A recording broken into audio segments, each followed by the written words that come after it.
Absolutely. I think we helped coin the phrase robotic process automation back 7 years ago now, and I think it's served its course. It's served its time. It was a good phrase which excited and ignited some fear, but also some imagination from companies. But it's not really just about robotizing certain tasks. This is much more about looking at a broader mindset towards an end-to-end automation strategy that is really tied to achieving outcomes.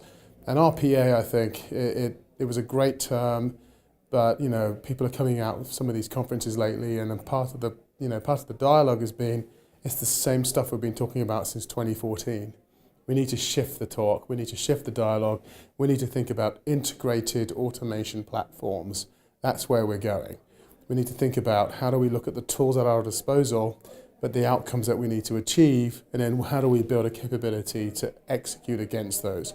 We need to think less about the brands and the actual bells and widgets and how we achieve things, and think much more about the broader goals that we're trying to achieve.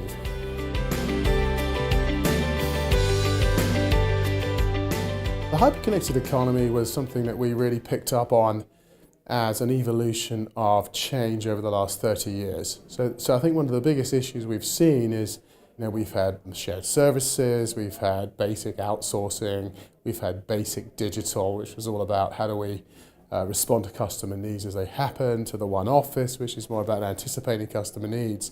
But the reality is we're still doing things the same way that we've always done, but a bit cheaper, a bit smarter, a bit faster. We've moved data around the company a bit faster as well. And hyperconnected economy is when we start to look at how do we integrate into the whole B2B supply chain environment outside of our organization. How do we become more autonomous and more intelligent as an organization? How do we be more anticipatory with where we're going? And automation is absolutely critical when we look at the enterprise and the fact that we're really re-platforming everything we do, and we're really thinking about the data that drives us forward as we look at that next phase. So automation is really key as a strategy to bringing it all together, is to understand what do we need to achieve, and then where are the tool sets that we can learn to evolve to get there.